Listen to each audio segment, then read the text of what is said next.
NEET paper leak मामले की सुनवाई सुप्रीम कोर्ट में खुद chief justice of India DY Chandrachud की बेंच ने की।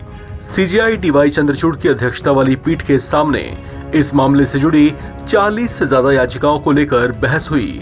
याचिकाकर्ताओं की ओर से अपील की गई थी कि इस मामले की जल्दी से जल्दी सुनवाई हो, क्योंकि लाखों छात्र कोर्ट के फैसले का इंतजार कर रहे हैं।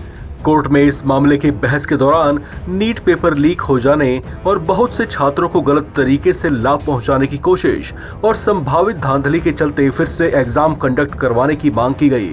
इस पर सीजेआई डीवाई चंद्रचूड़ ने कहा, फिर से एग्जाम कराने की सबसे बड़ी शर्त यह है कि ठोस आधार के साथ ये बात साबित हो जाए कि एग्जाम बड़े स्तर पर प्रभावित हुआ था।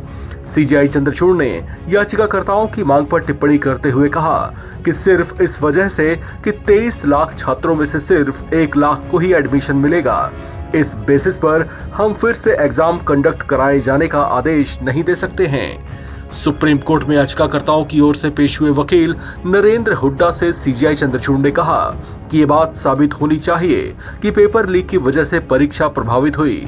यदि आप वैचारिक रूप से ये स्टैब्लिश करते हैं कि दागी और बेदाग के बीच अंतर करना संभव नहीं, तो पूरी परीक्षा को कैसे कंडक्ट करना होगा। सीजेआई ने याचिकाकर्ता को आगे कहा कि आप हमें संतुष्ट करें कि पेपर लीक बड़े पैमाने पर हुआ है और परीक्षा रद्द होनी चाहिए। दूसरा, इस मामले में जांच की दिशा क्या होनी चाहिए वो भी हमें बताएं। चीफ जस्टिस चंद्रचूड़ ने याचिकाकर्ताओं के वकील नरेंद्र हुड्डा से नीट कट ऑफ के बारे में भी पूछा।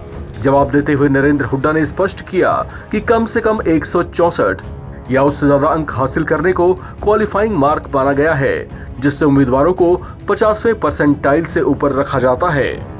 आपको बता दें कि 5 मई को एनटीए ने नीट यूजी 2024 की परीक्षा आयोजित की थी, जिसके परिणाम 4 जून को घोषित हुए थे।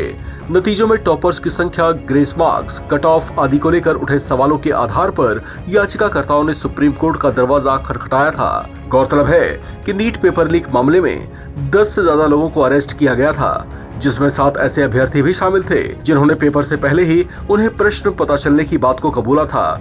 उन्होंने इस मामले के कथित मास्टरमाइंड सिकंदर प्रसाद यदुवेंद्र का नाम भी लिया था। इस मामले की तफ्तीश अभी भी जारी है। इसी बात को लेकर बहुत से छात्र ये मांग करने लगे थे कि नीट की परीक्षा फिर से कंडक्ट करवाई जानी चाहिए। ये मामला अब सुप्रीम कोर्ट में है, जिस पर जल्दी ही फैसला आ सकता है। इस खबर में फिलहाल इतना ही। बाकी अपडेट्स के लिए आप बने रहें एनबीटी ऑनलाइन के साथ।